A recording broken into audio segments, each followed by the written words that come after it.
Today's daf we're going to be learning is Zevachim daf Peitet. Today's daf is sponsored by Ira and Natanya Slamowitz in loving memory of Ira's mother Lillian Slamowitz, Ahua Bat Rivka, and Asher Tzvi. Today's daf is sponsored by Shandi, Debbie, and Sharon in honor of Gita and David Neufeld on the birth of their great-grandson Moshe Chaim Lapides. Mazal Tov may be a constant source of nachat, simcha, and brachot, and lots of fun to you and your entire family, especially Gita's mother. 5 generations is truly a bracha. Mazal Tov. Okay, we're going to get started with a very interesting Mishna, a Mishna that you're probably familiar with, at least part might be familiar with the concept, and now we're going to see where we get it from. Kol hatadir mechaviro kodem et chaviro. We're going to talk about here the order of things, okay, the significance of the order. If you're in the temple and you need to know what do we do first, what determines that? We're going to have 2 Mishnayot that give us different criteria. Okay, later we'll get to what if there's a conflict between the two. But right now we're going to view them as 2 separate issues. One is whatever comes more frequently. That is the one that comes first. So kol tadir mechaviro kodem et chaviro. The one that is tadir, this is, in other words, we often call this, it comes up in a different Mishnah, tadir v'sheino tadir kodem. Okay, if you have 2, and you have 2 things, one is less common, one is more frequent. The other is less frequent. We're going to do the frequent one first. So, like the classic example is you forgot to daven musaf on Shabbat, and it's now mincha time. So you actually have to do mincha before musaf, even though normally you would do musaf first. But if you miss the time for mincha, since musaf you could do all day, you missed the time for, you didn't daven musaf in the morning, and now you can actually do musaf all day. So because of that, you have those 2 in front of you, since mincha you do every day, and musaf you only do once on Shabbat or chagim. So mincha comes first. Well, that comes from here, which is which would be now we're talking here in the temple. We're not talking about prayers. We're not talking about other things. We're in the temple. Tmidim kodmin lemusafim. So the korban tamid, let's say you're a kohen and you're working in the temple and you have a bunch of korbanot in front of you and you need to decide which one do I do first. So the way you determine, well, if you have the tamid and the extra, what is musaf? When we daven musaf, it's because of all the extra sacrifices they brought on those days. So if you're on a holiday or Shabbat or Rosh Chodesh and there's extra korbanot, and there's the korban tamid. So you do the tamid first because that's the one that's the most frequent. You do it every day. Musfei Shabbat kodmin lemusfei Rosh Chodesh. If you have the korbanot musaf of Shabbat and you have the korbanot musaf of Rosh Chodesh, which do you do first? Shabbat obviously comes more frequently than Rosh Chodesh, every week versus every once a month. Musfei Rosh Chodesh kodmin lemusfei Rosh Hashanah. The ones you bring on the new moon. Well, Rosh Hashanah is also a new moon and also a holiday. So you're going to bring the ones from the Rosh Chodesh first. Because, right, you would think, right, intuitively you would say Rosh Chodesh. Rosh Hashanah, this is like the holiest day. Its own unique sacrifice you should be bringing. No. It goes first the Tamid, then the Musaf of Rosh Chodesh, then the Musaf of Rosh Hashanah. If it was Shabbos, you would bring Shabbat, right, you would bring the Tamid, the one of Shabbat, the one of Rosh Chodesh, and then the one of Rosh Hashanah. Where do we get this from? Again, our Mishnah gives us a pasuk, okay? Even though it doesn't usually do this, it does it here as well. We had this recently also. Shene'emar milvad olat haboker asher leolat hatamid ta'asu et ele. Okay, these are pasukim in Bamidbar chapter 28, where it's talking about the korban pesach and the ones you bring. It says, bring these korbanot in addition to the olat haboker, the korban you did in the morning, the korban olah asher leolat hatamid. That's very unnecessary language. We'll talk about this later, which is for the olah of the tamid. Okay, everyone knows the olah haboker is the olah of tamid. Unnecessary words, but that we're not focusing on right now. Tasu et ele. So do all these in addition to the olah that you, now the way they're going to read it is that you already brought in the morning. Okay, you could read this otherwise, but the drasha is, it must be referring to the olah that you already did in the morning, meaning do the olah first and then do these extra korbanot. So now the Gemara starts off with a very strange question. Minalan, where do we get this from? What do you mean, where do we get it from? We just showed you the pasuk where we get it from. So the Gemara asks, Minalan, what do you mean, Minalan, where do you get this from? Kidika amar ta'ama. It just said the reason, milvad olat haboker. What do you need more than that? That's the pasuk. Why are you asking? So they say no, because dilmat midin hen dekadmu lemusafim mishum tetidire. If you have tamid and musaf, which is what the pasuk was talking about, the tamid would come before the musaf. The daily sacrifice would come before the extra sacrifice. But musafim the musafim minalan. But that doesn't mean that in the korban musaf, if you have these extra korbanot, maybe there you wouldn't employ that same principle. In other words, what we need to know is, how does that principle, which is specifically talking about a tamid and a musaf, which, okay, two different types of sacrifices, that will come before that. But when they're all additional sacrifices for that day, how do we know that the one that's more frequent wins out over the other? So that's the question. The question is, right, where does this extra, there was a step taken in here that you might not have known intuitively. To answer this question, we're going to have three answers. The first one is going to be the more convoluted one because we're going to ask a lot of questions on it until we ultimately reject it. And then we'll have two other possible answers that remain. Amar Rabbi Ilah, the Amar Kras. So Rabbi Ilah says, the pasuk says, Ka'ela tasu liyom shivat yamim. Okay, so now we have to look at the psukim inside. Okay, we're in Bamidbar Kafchet, chapter, verse 23 and 24. So we started with verse 23. Okay, I'm just going to open this in front of me. Okay. We started with verse 23. Okay, now again, we were talking about here it starts in verse 18, and it says, on the first day of Pesach, it's a holiday, this is the sacrifice you should bring. Okay, and I'll just mention, you bring 2 parim, 1 ram, okay, 2 bulls, a ram, and 7 sheep. Okay, that's what you'd bring on the first day of Pesach. Okay, and then it goes through the details, and then it says, and this korban you bring on the first day is in addition to the korban olah that you bring for the korban tamid. Then the next pasuk immediately after, that was our proof pasuk. The next pasuk says, Ka'ele ta'asu liyom shivat yamim, etc. So it says, do like this for the rest of the 7 days. Because think about the setup. All it set up was the first day of Pesach.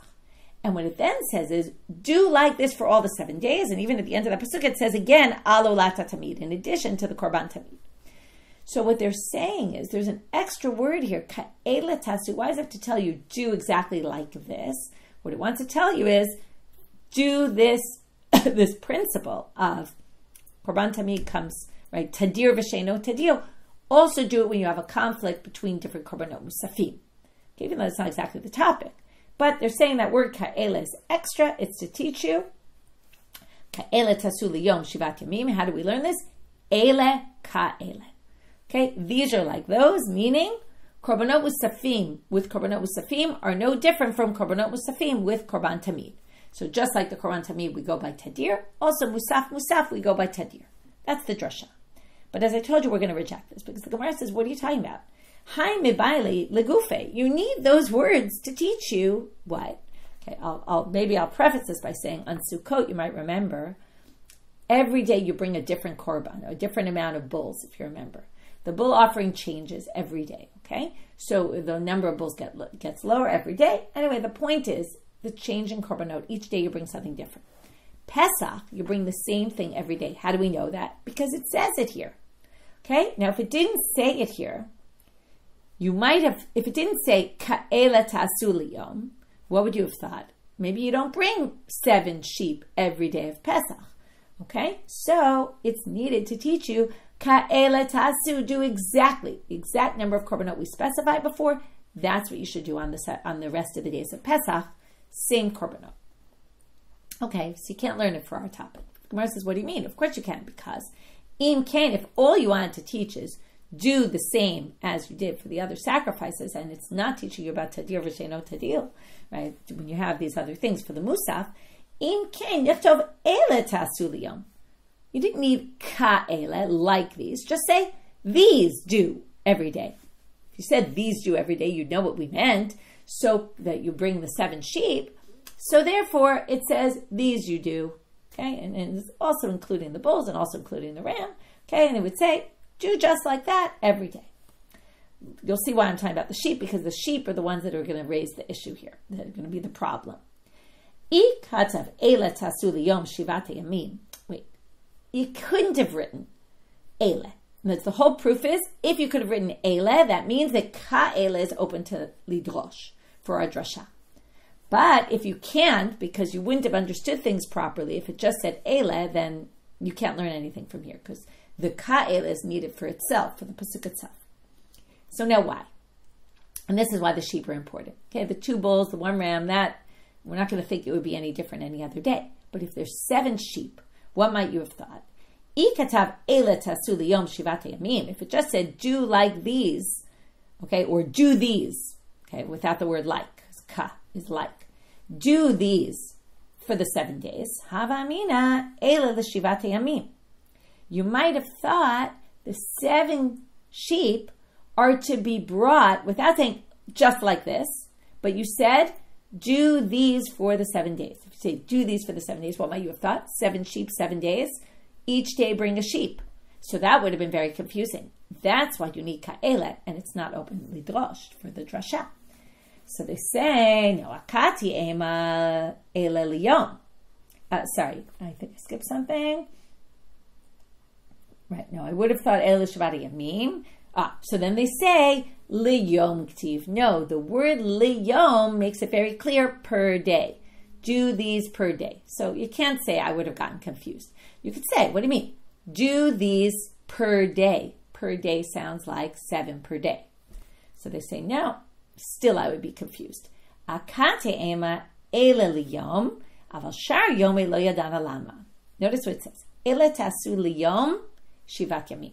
Now they say if you take a break after liyom before shivat yamim, you could read it as do these every day of the 7 days. That's possible. But you could also read it, do it like this liyom on day 1, and the shivat yamim, well, do some sort of amount of them. Maybe only 1 a day. I don't know. It wouldn't be very clear what I'm supposed to do the rest of the days.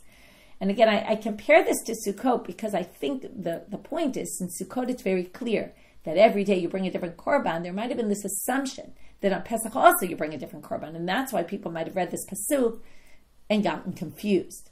And that's why, right, Aval shar yome lo yadana kama, but I wouldn't have known how many you bring the other days, and that's why you need ka'ele. Like this, meaning exactly the amount you brought before, that's what I want you to bring in all those other days, in which case this is not open for any drasha on the musafim. So we reject this, because that ka'ele is really needed for itself. Second possibility, Amarkra, ta'asu, shiyahu kol ha'asiyot shavot. Okay, what does it say in that first pasuk? Milvad olat haboker asher lo olat tamid, ta'asu et ele. Do these. Now they say, anything you do in the temple, let's say, sacrifices, it's going to be the same as this. And that's one drasha from the word ta'asu. Abayam al migufe dikha. He says, what do you mean? Look at the pasuk itself.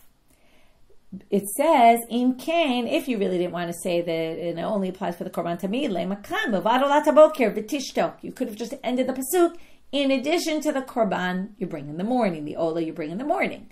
And then it would have stopped. And that would have been enough to teach you that the korban ola comes, the korban tamid comes first. And just that. But asher la'olat tamid, I mentioned this when I read the pasuk, is unnecessary words. Why did you say, which is the olat tamid, which is the tamid sacrifice, which we would have known anyway? Lamali, what do you need that for? Lememar dahachta tadira tikdom. It's to tell you. Now notice the word they use even in the pasuk, tamid. What's tamid? Constant, every day. It's the one that's every day, and that's why. Because it's every day, that's why it goes first, and that's a principle that can apply to all other things, not just every day, but if it's every week versus every month versus every year. Okay? So, that can teach you also the law. So what we did in this section, and this will be our summary for this section, because now we're going to start something new, which is we have this principle, we showed how the principle applies in the world of sacrifices, to what extent, right, to a complete extent, basically. Then we had the proof pasuk. The Gemara said, where do we get it from? They said, why did you ask where we get it from? And they said, because, well, the proof pasuk is really only for the tamid versus the musaf. What about musaf and musaf? How do we know we employ the principle of tadir v'sheno tadir kodem? We do the more frequent one first. For that, we have 3 possible answers. The first one, with the word ka'ela, we rejected because that's needed for itself. In the end, we had either ta'asu, do all the things you do in the temple should be in the same, based on the same principle, or asher lo olat tamid, it's what's tamid that determines it. Okay, next we're going to move to another principle. And like I said, later the Gemara is going to ask, what if these 2 principles are in conflict? But right now it seems like we're discussing something entirely different, which is, what if you have korbanot, like ola, asham, chatat, okay, and we're going to go through the whole list. What makes this sugya interesting is in discussing which one comes before which. So we're going to have we'll read the first line and then you'll see, Whatever's more sanctified goes before the other. Now, this is important because what? Because we now are going to go through the list of korbanot, and we're going to review a lot of things we've seen before, but we've never seen them so consolidated in this list like it is here, which is going to get into the characteristics of each korban, the details of it, how they differ from each other, which is more significant. It's very important to understanding the nature of each of the different sacrifices. That's why this is a great sugya, because it really reviews a lot of things we saw, and it puts them in this hierarchy about what has higher priority, which makes it seem what is more important and why, which gives us what is the I'm trying to think of the word, the ofi, the nature of each of these korbanot. Okay, so we're going to start with a big list here. Okay, now, it looks like a very comprehensive list, but what the Gemara is going to do is, number one, discuss things that are not mentioned here, and that's why I charted out. It's very helpful when you chart things out. You can see what's there, what's not, what we're referring back to. They're going to ask a few questions about cases that are not mentioned here, and they're going to go to, okay, I'm going to show you on the chart. I'm going to open the study guide. And you're going to see what we're going to do is, okay, the part that's in red, that's the font of the Tanaitic materials. That's the Mishna. Okay, so we're going to have a whole list of all these, which comes before which. Okay, this comes before that one comes before that one. And then what the Gemara is going to do is suggest alternatives. Like, why didn't you say the opposite? Okay, and we're going to go through. There are going to be alternatives for almost every one, okay, other than the last one. And some of this, the very end of this, is going to be in tomorrow's stuff. Okay, so this will, if you want to print it out for Shabbat, you can do that. Okay, so we're going to start with the dam chatat. The blood of the sin offering is the first thing you bring. Okay, it's kodem ledam ha'olah. The blood of the sin offering comes before the blood of the burnt offering, mipnei shehu meratzeh, because the blood atones. The blood of the sin offering is there for atonement. What does this show you? The most important thing in the temple is atonement. That's why we need these sacrifices. Evrei olah kodmim li'imurei chatat. But when it comes to the burning of the parts on the altar, okay, which I want you to notice here, in the olah it's the evarim, which is all the body parts, because the whole body gets burnt. And the imurim by the sin offering, because that's the only part that gets burnt. It's those fatty parts that get burnt. So, and the kidneys and the lobe of the liver. So now they say, when it comes to the blood, the sin offering is going to come first, because that atones. But once you sprinkle the blood, you've got atonement, which means now we need to move on to when you have the parts to burn. That's not as significant already. We've talked about that many times. And then the olah is going to come first, because obviously, we always talk about the olah as the most sanctified thing because the entire thing gets burned to God. That obviously makes it more sanctified. So when it comes to the burning of the parts, that's going to go first. But the blood is not as significant because the blood of the chatat has the atonement element to it. Chatat kodemet lasham, mipnei shedamani tan al arba klanot v'ala yisod. Okay, now we're moving from chatat to asham. I want you to notice here that it doesn't talk about asham and olah, and that's going to be one of the things that comes up in the Gemara. What if you have asham with olah? The other thing to note here is, in the chatat and the olah, they differentiated between the blood and the imurim, right, or the evarim. In this section, they don't tell you, for all the rest of them, they don't tell you are we talking about blood or imurim. It's just not mentioning what they mean. So chatat comes before asham. Why? Mipnei shedamani tan al arba kranot v'ala yisod. So the blood is put on the 4 kranot mizbeach and on the yisod, as opposed to the asham, where the blood is put on the throne at the bottom of the altar and the yisod. But the main thing being that the chatat goes on all 4 corners at the top, the 4 corners of the mizbeach at the top. So that makes it more significant than the asham, which is not. Asham kodem l'toda ve'el nazir, mipnei shu kodshe kodshim. So the asham comes before the toda and the el nazir, the Thanksgiving offering, and the ram offering, which is a shlamim, because the asham is kodshe kodshim and the toda and the el nazir are kodshim kalim. Toda ve'el nazir. Now we go into kodshim kalim. This, by the way, right? This is the order of ezu mukoman shel Zevachim, if you remember, right? This is the order they go through. They start with the chatat, they go to the olah, they go to the asham, they go to the toda ve'el nazir, and it's all for these same reasons. Right, that's just spread across a whole chapter, so we didn't really see it all in one Mishnah. El Nazir, so Toda ve'el Nazir kodmim l'shlamim, mipnei shehem nechalin liyom echad u'tumnum lechem. We talked about this before. Why the Toda and the El Nazir come in Ezu Mukaman Shel Zevachim before the Shlamim, right, in chapter 5? Because they're eaten in one day only. You can only eat them that night. And they need bread. They come with extra bread offerings. The Shlamim is just the meat. That's it. It doesn't come with any bread offerings. Or mincha offerings, you should say. It's not exactly bread. It's mostly chametz. There's a little bit of chametz in the, mostly not chametz, mostly matzah. Okay, as opposed to in the Toda, there's a little bit of, there's 10 of the loaves are chametz. Okay, we'll talk about that soon. Toda, okay. Hashlamim kodmim lebechor, mipnei shehem tu'unim matan alba, usmicha, unisachim, utufat chazav shok. So if we talk about the shlamim and bechor, so shlamim comes first because it needs 4 corners of the altar, whereas bechor is only done on 1. And you need smicha, you need to put your weight on the animal, which you don't do on the bechor. You need nisachim, the libations that come along with the korban, and waving the chest and the thigh. Whereas bechor doesn't need any of that. HaBechor kodem l'maaser mipnei shekdushato me'erechem v'nechal l'kohanim. So there's 2 things about the bechor that's stronger than maaser, which is it's sanctified from the moment it was in utero. And it gets eaten by Kohanim only. Maaser is determined by the owner when he gets to the 10th. And it gets eaten by anybody, right? The owner eats it. Hamaaser kodem la'ofot mipnei shu zevach v'yesh bo kodshei kodeshim damo v'imurav. Maaser comes before birds. Why? Because it's a zevach. Zevach means it's slaughtered, whereas birds aren't slaughtered. There's malika. And it has elements of it that are kodshei kodshim. Now, maaser is kodshim kali, but what does it mean it has elements? Well, the blood gets put on the altar and the imurim go on the altar. So those are higher level sanctity. Whereas the bird, well, this is a little strange. What do you mean doesn't have it? Birds have blood also. They don't have imurim.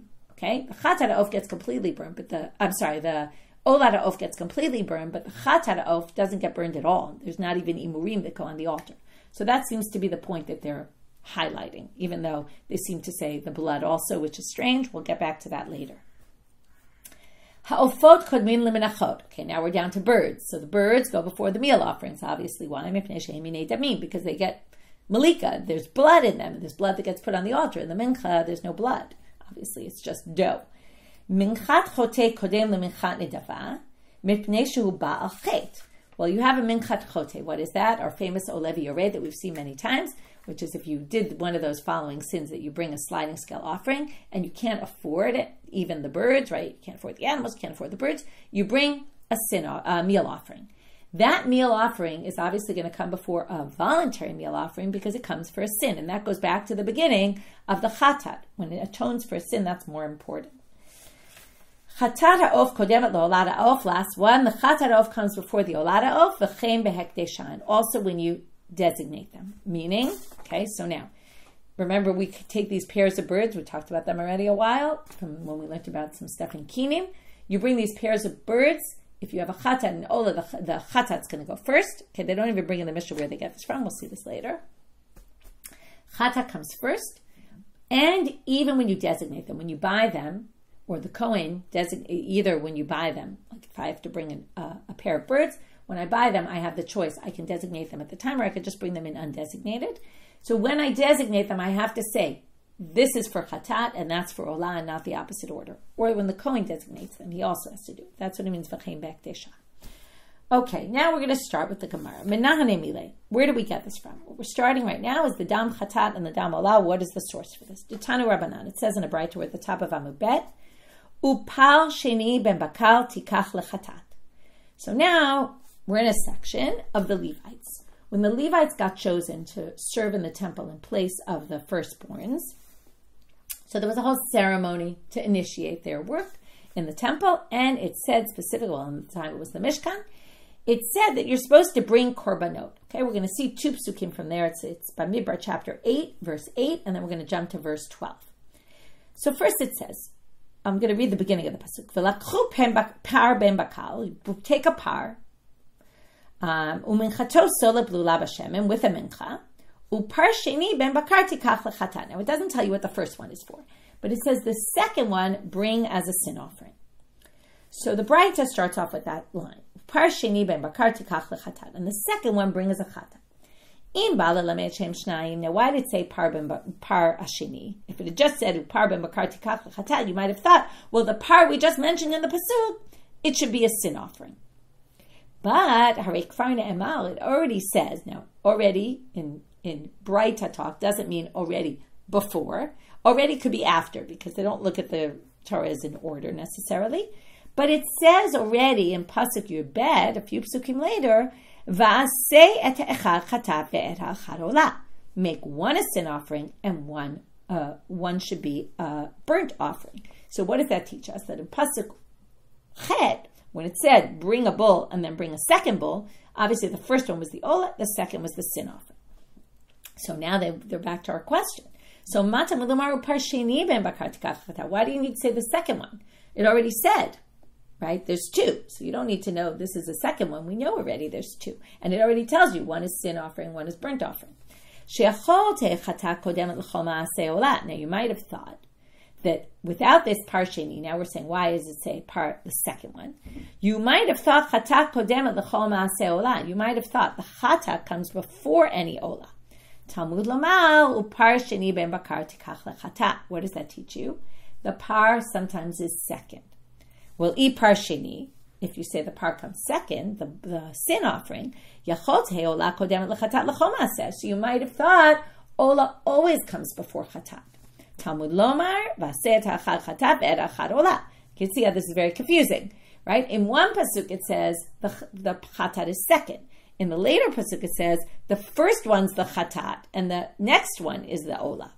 So haketzad, how does this work? This sounds super confusing, although we've read our Mishna, so we know it's not so confusing because we're going to explain exactly our Mishna. Dam chatat kodem l'dam olam mipnei shemiratzeh, and ivrei olah v'chule. They don't even tell you, come before ivrei chatat. Okay, that's why I left the chart up. I'm going to teach you these two halachot. In the first halacha, we have the blood of the sin offering is first, but when it comes to the burning of the olah comes first because that's burned completely, and you've already achieved atonement. Here comes the question on this one. Okay, we're now up to the alternative suggestion. Okay, this is going to be different than all the others because the others are going to say, why don't we just switch the order? Here we're going to say a little bit something different, which is amai. Matana kamai. Okay, so basically, just before we move on, what we did in that Braita is we brought the source for the first two halachot, right? Where we get from the psukim that the dam of the chatat comes before the dam of the olah, the sin offering. The blood comes before the burnt. And when it comes to the burnt comes before the sin. Now we're suggesting maybe we have a better way of looking at this. If it's all because you need to get the atonement first, we can't do the olah till we've done the sin offering, atonement always gets priority. Well, amai. Why? Matanaka maita dimachapra tiktom v'hanachlo. The first placement of the blood of the chatat is what atones. Do you remember we learned that if you do one placing of the blood and then you stop and you don't do the rest, you've already achieved atonement. So why don't you say, if the whole thing is atonement, but once you get atonement, we need to move to the olah and put that first, do one matana, finish with that one, move to the olah, do the blood of the olah, do the burning of the olah, and then come back and finish the matanot dam of the chatat. And then do the burning of the chatat of what needs to be burned. So that, if it's all about the miratzeh, we need to get the kapara first. As soon as you do that with one placement of the blood, you're fine. And then move on. So Amar Ravina, this is the problem. We have conflicting things. So as soon as the conflict's not there anymore, because you've done the atonement, move on. And do the olah, because that actually is, higher in terms of sanctity. It goes completely to God. So we're going to have two answers. Amar Ravina, hacha bechatata levi maskina. Notice the pasuk we learned this all from. It's talking about the sin of the Levites. Now, the sin of the Levites, the sin offering of the Levites. Now, the Levites didn't actually sin, right? Now, it's coming to atone, but it's a general atonement. Even the olah, by the way, if you remember, it atones for mitzvah aseh that you didn't do, right? They all have some, or most of them have some sort of atonement within them. Now, afagav dechi oladam, it's much more like an olah because there was no specific sin that it's coming for. And yet, ka'am rachmani hi tikdom, it still says it goes first. So therefore, it's not, yes, it's because a chatat in general is atoning, but it's not, don't look at it so nitpicky, oh, you got the atonement, quickly move back to the olah. Because this one doesn't even have, it's not like they had a particular sin they had to atone for. B'ma'arava Amrei, in Israel, they suggested a different answer. This is a much more intuitive answer, which is, look, you started doing the placement of the blood. It's very strange to stop mid-action. Okay, I did one, go now, move to the Ola, come back to the Chatat. It's a very strange way to do things, not to mention you might forget to come back, right? So it doesn't make sense to stop in the middle of the placings of the blood. Okay, that was our first part. Now we're going to stick with this part, though. We're not going to go to our questions yet, all our alternative suggestions. And we're going to have two questions. Okay, they're here at the bottom of right under the chart. They're mapped out, like what the two sides of each question are, what the answer is, and how the answer gets rejected. Okay, we're going to basically try to answer these questions from the language of our Mishnah. So I'm going to keep back up to the top of the chart, but you can follow also lower down. Here comes the first question. Dam chatat ve'evrei olah. We're going to start now with all the things that are missing in the Mishnah. So what if you have blood of a sin offering and limbs of an olah? So the limbs of the olah have precedence because they get completely burnt, but the dam, the blood of the chatat, has precedence because it atones. So what if you have those two? Do we say dam chatat kodem mipnei shemarantzah? We say the blood of the sin offering comes first because it atones. Right? Maybe the evrei olah go first because they get completely burned. So Tashma, no, look at the Mishnah. It says, Dam chatat kodem l'dam olah. What does that sound like? L'dam olah hu dekadim, but levrei olah lo kadim. It comes before the blood of the olah, but right, dam chatat comes before the blood of the olah, but it doesn't say it comes before the evarim of the olah. So maybe that sounds like the evrei olah would actually come first. So they say, Adrabah, what do you mean? You could say the opposite from the Sefer, from the next line. Evrei olah kodmim le'imurei chatat. What did the evrei olah come before? We tried to say a minute ago, you can infer the evrei olah come first, but then it says the evrei olah come before the imurei chatat. It doesn't say they come before the dam chatat. So, right, le'imurei chatat hu dekadim, le'dam chatat lo kadim. You could say maybe it doesn't come before the blood of the sin offering because it only comes before the imurim. So basically they say you can infer one thing from the first line, you can infer the complete opposite from the second line, so you can't learn anything. And we're going to do the exact same thing in the next section. They're going to bring the other part that's not mentioned. Okay, we did dam chatat before evrei olah, right? The two first things on the right-hand side of the column. Now we're going to do the next two things in the column, which is the blood of the olah with the imurim of the chatat. Okay, so dam olah v'imurei chatat ezemehem kodem. Here are the two sides. Dam olah kodem, put the blood of the olah first because ka'atim mikoch kalil, because it comes from a korban that is ultimately going to be sacrificed completely. Odil mi'imurei chatat kodmim the ka'atim mikoch mechaper. Maybe the imurim of the sin offering come, even though they don't take precedence to the evrei olah, but they come from something that atones. So in other words, neither of them, right? You could say the logic either which way. And now we do the exact same thing, try to infer it from each line of the Mishnah, and then reject the inference, because you could infer the opposite from the other line. Tashma, dam chatat kodem l'dam olah. What does it sound like? Dam chatat hu dekadim l'dam olah, but imurei chatat lo. What comes before the dam olah? The dam chatat. It doesn't say the imurei chatat come before the dam olah, so they must not. But they say, Adrabah, what do you mean? From the Sefer, you can learn the opposite. Sefer, evrei olah kodmim le'imurei chatat. It says, what comes before the imurei chatat? Just the evrei olah. It doesn't say the blood of the olah. So evrei olah hu dekadme le'imurei chatat, but dam olah lo. Okay, so basically what we did is you can infer from these lines anything you want, and therefore we can't conclude. So we have no answer. Next question, and this I mentioned when we were doing it, which is we have dam chatat and dam olah, we have evrei olah, imurei chatat, and then we skip down to chatat and asham, but we never compare asham and olah. So what about asham and olah? So this is why I thought charting it out makes a lot of sense, because otherwise it's just a long list. But when you see it charted out, you can see what's missing. Dam olah v'dam asham ezemehem kodem. So what comes first, the olah or the asham, the blood? Dam olah kodem. Here's option one. The blood of the olah comes first because the ka'ati mikoch kalil, because it comes from a sacrifice that's going to be offered completely, right? Even though the blood is no different, right? We don't offer the blood completely, but it comes from a sacrifice that's going to be completely burnt. O dilma dam asham kodem dimachapil. Or maybe the dam asham is important because it atones, because an asham also comes for atonement. This, by the way, okay, there's two different girsas. One is deka'ati mikoch mechaper, which is not as strong. It comes from something that's mechaper. Now, it's interesting to just think of the asham again. If we talk about that, this sugya is talking about the essence of these sacrifices. That was the word I didn't think of before that now came into my head. The essence of these sacrifices. So we've already seen throughout the Masechet. Remember Rabbi Eliezer in the very beginning who says, Kachata ka'asham, the asham is exactly like the sin offering, and that's why if the chata shelo lishma is disqualified, he thinks the asham also. And yet other machlokot, you say, oh yeah, also, the asham is always like the chata, like the blood that can't go into the heichal. So, this also, if you say it's mechapel, it's exactly like the chatat.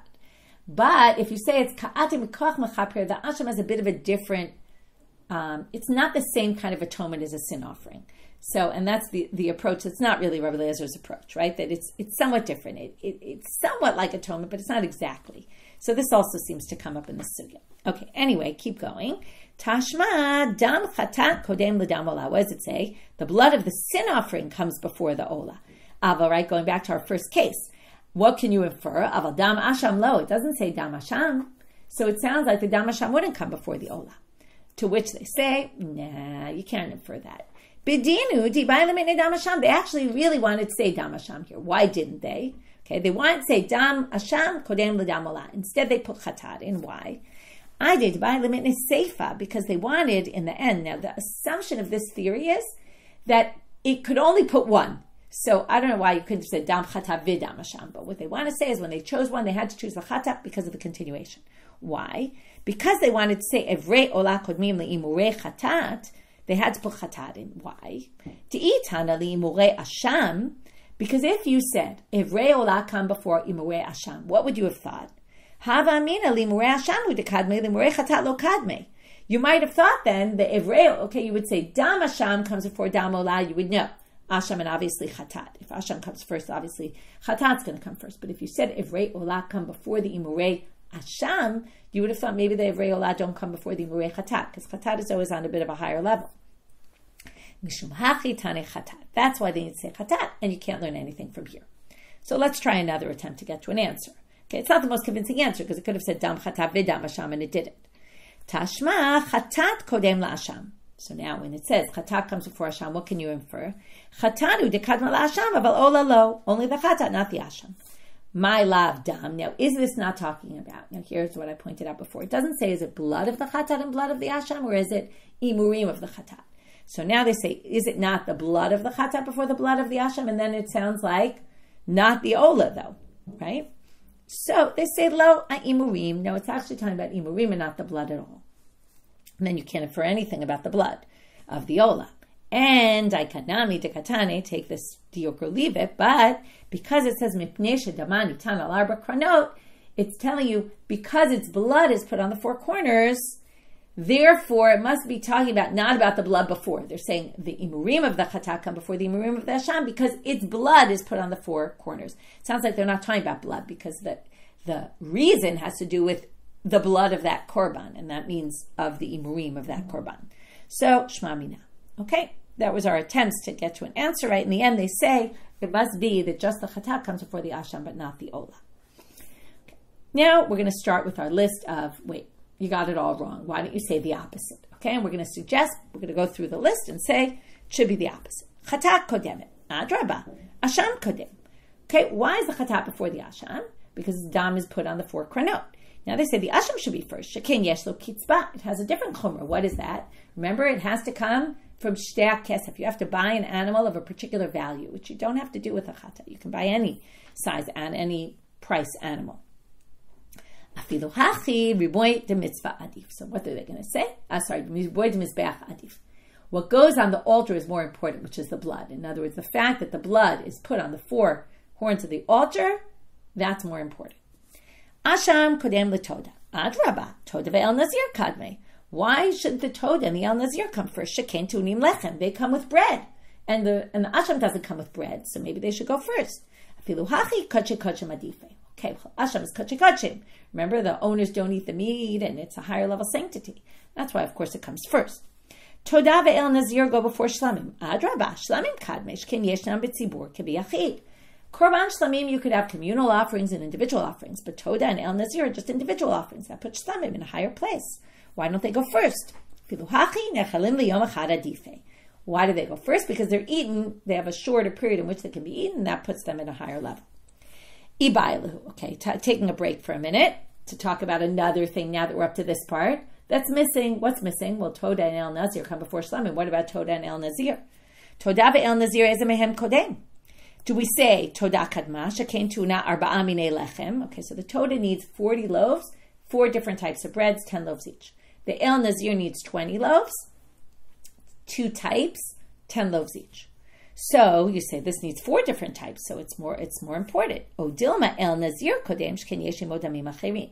Now the Nazir brings 3 korbanot, so it has other bloods with it. Maybe that puts it in a higher category. Tashma, this is a very easy answer because there's a braita that says exactly what you do here, even though the Mishna didn't say it. Zo kodem lezo shkein shezo tuna arba'a minei lechem, v'zo ina tuna leshni minei lechem. In the end, it's the breads that show what's significant, and that's why the Toda comes first. Shlamim, okay, back to our list. Shlamim kodmim lebachor. Shlamim, the peace offering, comes before the firstborn. Adraba bechor kodem shkein kedusha tomei rechem. We always say the bechor is this kedusha because it's from utero. It's already sanctified, and it's nechal kohanim, and the shlamim gets eaten by anybody, and the bechor only by the kohanim. Afilu hachi mitzvot yiterod adife. What did we say? It has all these things. You need 4 placings of blood, or 4 corners, actually 2 placings. You need to do smicha, nisachim, shnifol chazav shok. Has a lot more mitzvot associated with it. That gives it precedence. Habachor kodem lemasir. Why is that? And adraba, right? It's because it's sanctified from the rechem and only eaten by the kohanim. But adraba, masir kodem shekema kadesh lefanav ulacharav. When you're counting the masir behema, you count the 10th. If I miscount and I call the 9th the 10th, and then because I called the 9th the 10th, I realize I skipped 9, so I then call the 10th the 9th. And if by accident, then since I'm on 9, I then call the 11th 10, because I kind of just continue. This is only if I did it by accident. Then what happens? The 9th, the 10th, and the 11th are all sanctified. The 10th because it is the 10th, even though I didn't call it the 10th. And the 9th and the 11th because I called them the 9th and the 11th. So that means it's Mikadesh, the one before it and after it. So one Masir could end up as 3. So that gives it precedence over Bechor. Afilu hacha kedusha mirechav adifa. No, but being kadosh from in utero is obviously more strong. Masir kodem le'ofot. Adraba, ofot kadmesh kin koche kochim. So, right, ofot are koche kochim. There's ofot chatat, ofot ola. They're all koche kochim, so they should be higher. No, because afilu hachi means zevachim. We'd rather something that is slaughtered. Okay, that's the end for today of this section. We have one more thing to do, and then we'll go back to the rest of the ones that we didn't do yet as I fill them in on the chart so you can have them already. Now we go to a statement of Ravina Bar Shila. Ravina Bar Shila says, and you'll see in a minute why we get here, because he's going to prove from this line in the Mishna that we're up to about the Maaser. Imuru and the Maaser and the birds. Imurei kochim kalim shiatzu lifnei zrikat damim psulim. If you have imurei kochim kachim that left the Azara before you sprinkle the blood, they're disqualified. Okay, what does that have to do with anything? Or where does this come from? Imurim, I just want to remind you, imurim of kochim kalim, that in the end you're going to eat the korbanot of that sacrifice. You're just going to burn those imurim. It's the only part that stays on the altar. But since the whole korban is kochim kalim, before the zrikat dam, you're not yet supposed to, the obligation to burn the imurim doesn't kick in until you sprinkle the blood. So before you sprinkle the blood, what we say is there's no me'ila yet on this korban. There's no prohibition, Torah law of sanctity that if you misuse, you use it, nothing's going to happen. Okay, you're not transgressing me'ila. So theoretically, before the zrikat dam, since there's no me'ila on them, maybe if you take them out of the azara, nothing happens. They don't get disqualified. Comes Ravina Bar Shila and says, no. I agree there's no me'ila, but even since these imurim are going to end up on the mizbeach later, after you do the sprinkling of the blood, even now, if you take them out of the azara, they're disqualified. V'tana tuna, and we can learn this from our Mishna. Why? What does it say about Maaser? Mipnei shehu zevach, v'yesh bo kodshei kodashim, dama v'imurav. We said two things really. It's slaughtered, and it has kodshei kodshim, what? It's blood and it's imurim. Now, I mentioned this before, that's a bit of an issue. Bishlama imurim, I get the imurim that's listed there, linehu bo'ofot. Ofot don't have imurim that get burned on the altar. But eladam ya'ite, but the birds do have blood. So why are you saying the blood is kochei kodshim, not like the birds? The birds also. Elalav kamashman, then it must be telling you something else. And what's it telling you? Imurim kidamo, the imurim are like its blood. Ma damo lifnei zrika, af imurim kodem zrika. Just like the dam is saying, when we talk about the dam, obviously we're talking about the blood before you sprinkled it. So therefore the imurim we're talking about before you sprinkled the blood. And kakarilu kochekochim, and it says imurim or kochekochim, like the blood, which seems like ma damo nifsal biyotze. If you took the blood out before it was sprinkled, it would be disqualified. Also, af imurim mifsal biyotze. Also, the imurim must be disqualified by yotze, and that he proves from our Mishna, and that's why this is here. We're going to get a little bit off on this now, and we're going to start with, and we'll continue a little more in tomorrow's daf. Name a Masayale. Let's try to prove what he said from a Tanaitic source. Basal kochim kalim shiatzal lifnei. Okay, sorry, not a Tanaitic source. We're actually going to talk about a machloket and moraim here, and we're going to say this machloket between Rabbi Yochanan and Rish Lakish can support what he said. The machloket between them has to do with not the imurim of kochim kalim, but the meat of kochim kalim. Basal kochim kalim shiatzal lifnei zrikatamim. What if the meat went out of the azara before you sprinkle the blood? Now remember, there's no me'ila yet, but the meat is not permitted until you sprinkle the blood. So if you took it outside, is it disqualified or not? Because anyway, eventually it's going to go outside. And that's what Rabbi Yochanan says. Rabbi Yochanan amar kasher, Rish Lakish amar pasul. Rabbi Yochanan amar kasher, why? Ho'il v'safo latzeit. In the end, it's going to, after the zrikat dam, it's going to be permitted to take it out. So the fact that you took it out now is not a problem. Rish Lakish amar pasul, adayin lo higiyaz mano latzeit. It might be true that it's going to eventually go out, but right now it hasn't been permitted to go out. So if it goes out, it's disqualified. Notice, ad kan lo pligei bebasar. The machloket is about the meat. Aval b'imurim lo. They don't argue about the imurim. Why don't they argue about the imurim? They must both agree that the imurim are disqualified if you took them out, and that's why it doesn't mention it, because they all agree. To which the Gemara says, no, you can't prove that. Because hu adin imurim nami pligi. Maybe they also disagree about imurim. Why they specifically point out that they argue about the meat? Hadikami palge bebasal lo diacha kocho derish lakish dafilu basar disafo latzeit amar adayin lo igias mano latzeit. The chiddush is Rish Lakish that even though the basar is eventually going to go out, we still disqualify because at this point it wasn't permitted. And that's the chidush. But maybe they disagree also about the imurim, and then this doesn't prove anything about what Ravina Bar Shila was trying to say. The next thing the Gemara is going to do, which we'll get to tomorrow, which is lema ketanai. Maybe there's a machloket tanaim, whether we agree with Ravina Bar Shila or not. It's a third. Okay, the first is he brought a proof from our Mishnah. The second is the Gemara tried to say maybe this machloket and moraim can support what's inferred from the machloket and moraim. They basically say don't infer that. And we're going to now suggest that maybe the next thing is suggest maybe it's a Tanaitic debate, whether what this Amora or Ravina Bar Shila said is true or not. Okay, again, they weren't arguing about him, they were arguing about the same topic, and we'll see, but the Gemara is going to reject that also. Okay, and that all came because his proof was from our Mishnah. So basically we did today, the Tadir part we reviewed. The second was, when we talk about precedence, it's whatever's more sanctified. We had a list in the Mishnah of what comes before what. We dealt with two main issues today. One is what's missing there and what would the halacha be, and attempts to try to conclude what it would be. In some cases we were successful, in others we were unsuccessful. And why in each case we suggested perhaps it's the opposite. Okay? And why the Gemara chose that over that. Okay? Why the Mishnah chose that one over that one. With that we finish for today. Wishing everyone a Shabbat Shalom.